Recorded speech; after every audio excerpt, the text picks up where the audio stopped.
theme for today is revising your past. And my past was horrible, and I'm just going to dive right in, and I'm not going to be very eloquent, and I'm going to jump around a lot, probably drive you nuts. They wanted us to prepare this amazing speech and stick to it, and I wrote something, and it was really, really good at 7 in the morning when I wrote it, and then when I read it that afternoon, I hated it. So I was born in a little town called Toledo, Ohio, and both my parents were immigrants to this country. My father was born in Palestine, a Muslim. My mother was born in Poland, a Jew, and both of them had some pretty awful childhoods.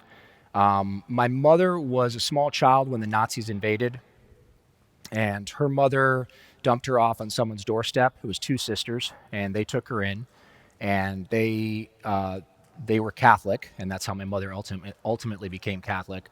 But they were then marched off through Uzbekistan and Kazakhstan and wound up in Siberia in a work camp and lived under horrible conditions.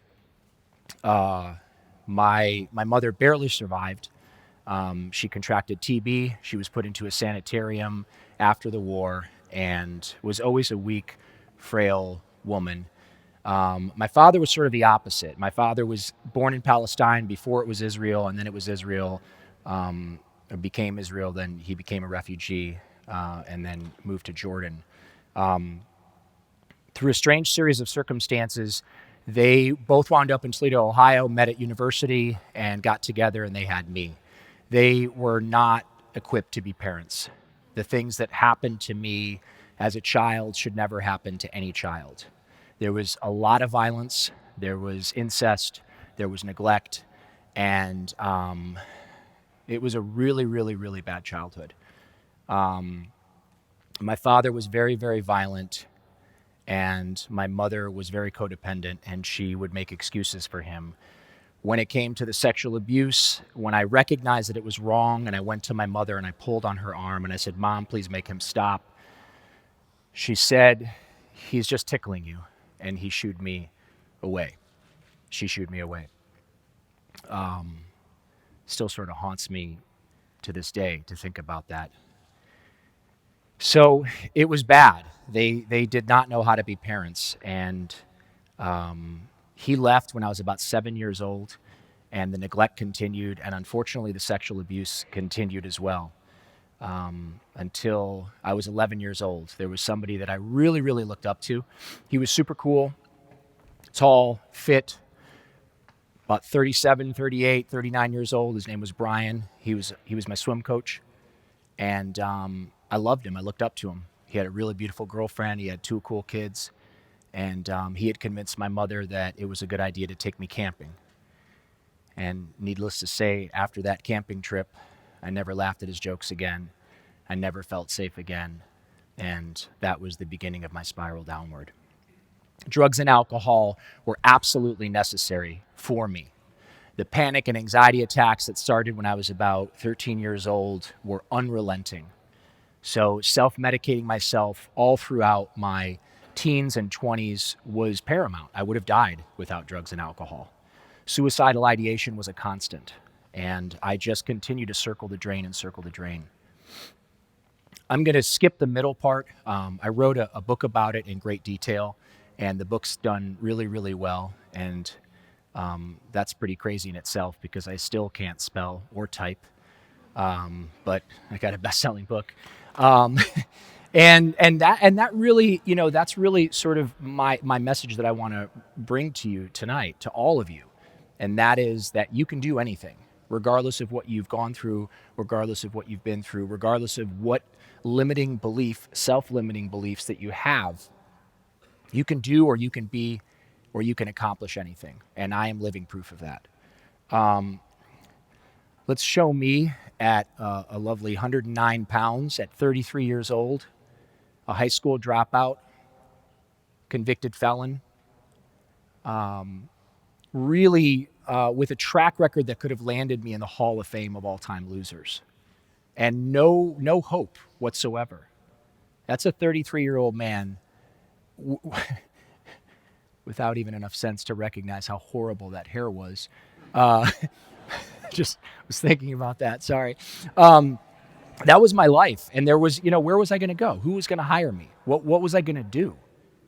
And I stand before you today, a 50-year-old man, and I'm no longer 109 pounds. I am 154 pounds, which is quite a bit heavier. And I'm in the greatest shape of my life, and I'm the happiest I've ever been.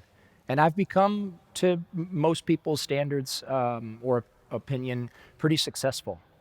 I'm going to show you some silly, pretentious pictures of what. No, I'm not. I hit the wrong one. I'm going to show you some silly, pretentious pictures of sort of what has happened over the last 16 years, what my life has become.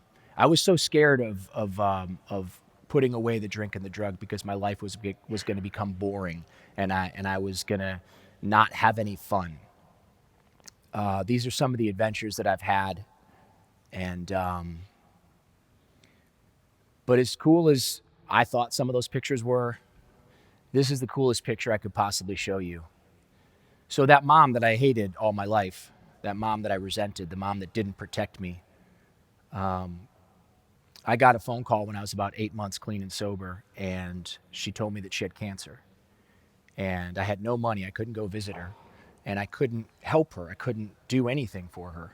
And I went home that night, and I cried, and I sobbed, and I broke down, and I shattered, and I laid in a puddle on the floor.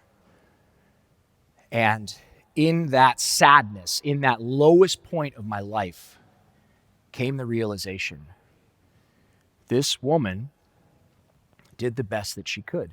They both did the best that they could. But this woman in particular, my mother, she did the best that she could. She carried me within her womb. She gave me life. She nurtured me from her own body. While I was inside of her growing, I ate the minerals from her bones, from her hair.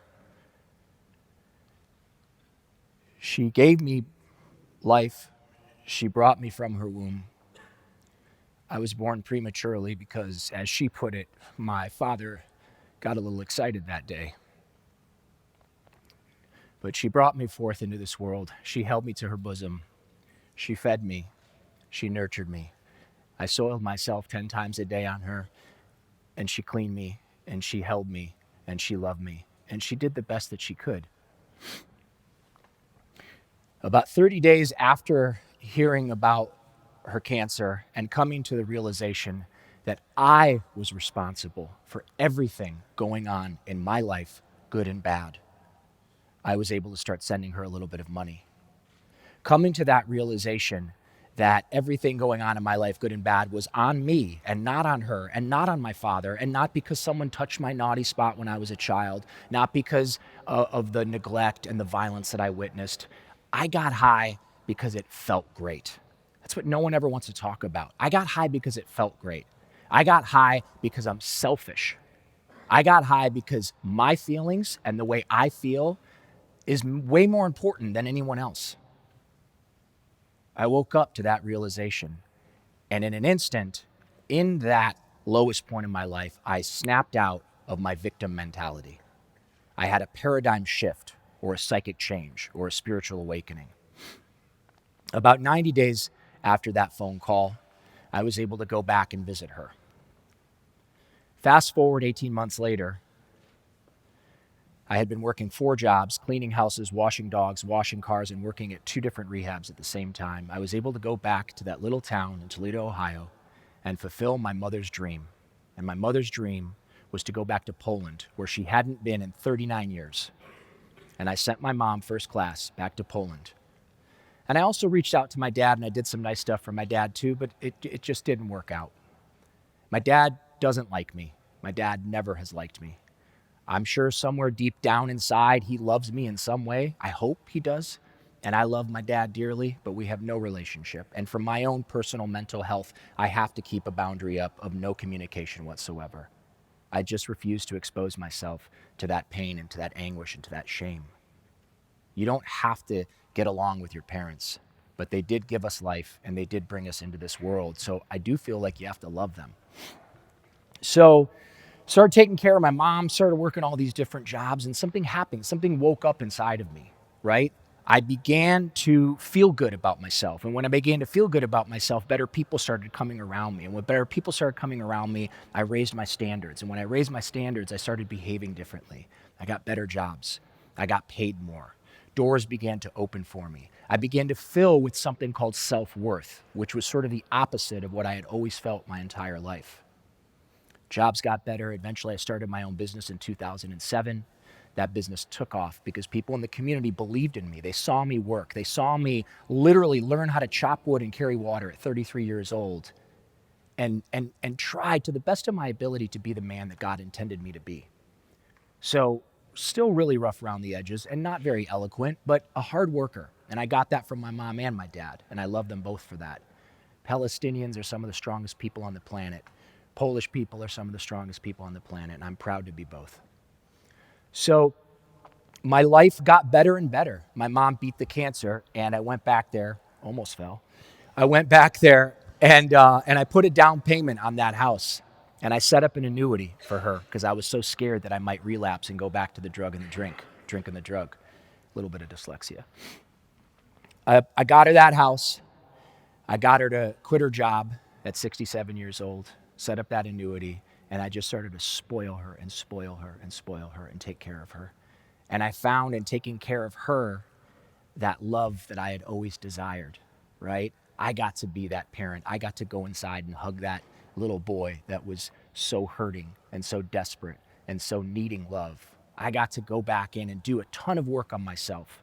Not just 12-step stuff, but Byron Katie and there's a bunch of books out there. I wish I could think of them in this moment, but I did a lot of work on myself. A lot of yoga, a lot of meditation. I went off to India for a month, and I went off to Indonesia for a month, and I chanted and I did yoga, and I put the beads around my neck, and I put the things on my head, and I tried all the different religions. Ultimately, for me, what I found, I could have found if I paid attention to school in school when I was a kid, and that was to love my neighbor as I love myself and love God above all else. And I probably got that backwards too. But for me, that's the truth. That's the ultimate truth right there. Just to love God above all else and to love my neighbor as I love myself. And first business took off, opened up another business, that took off. As I said, I wrote the book. That took off. I opened up a yoga studio. It feels like at 50 years old, and by the way, I feel very young at 50 years old. It's pretty weird. At 33 years old, 35 years old, 37 years old, I felt like I was so old and life had passed me by. At 50 years old, I feel really young and I feel really good. Now, I put a lot of effort into that. I eat right and I exercise and I do my yoga and all that stuff. I get proper sleep, unless it was last night. And I'm able to not just take care of my mom, but I'm able to take care of my girlfriend. I'm able to help out friends that are in need. I got to be on a couple of boards of different charities, and I get to do some good stuff for the world as well. It's not all about me and my silly little pretentious pictures, but I do want to say that fear that my life was going to suck, that my life wasn't going to be fun if I sobered up, that fear was unfounded. And I get to do some really, really fun, really, really neat stuff. Had I not sobered up, never would have happened. There's just no way it would have happened. And so I get to try all new things, and that I learned at 47 years old. That I learned at 45 years old. That was last trip that we took. And I learned how to surf at 49 years old. There's just nothing you can't do. And I think if there's anything that my sad little Cinderella story can bring any of you, is that what's the word? Not transmutation, transmission, transformation. Transformation? No. What's the theme of the day? Revision. Revision. Sorry. See, you don't have to be smart to be successful. You don't have to be smart to be rich. I promise. God, that's terrible. But it's true. It's true. You can do and be anything. As I started saying when I first started this talk, you can do and you can be anything, and you can change anything. Now, if I would have held on to that sad little story, if I would have held on to my pain and my victimhood mentality, If I would have held on to that poverty mentality, none of this stuff would be possible. I don't even think there's anything else. No, there's not. That's good. That's enough of that nonsense. If you are ever bored and you want to suffer through more of my pretentious, shallow pictures, you can go on my Instagram and look.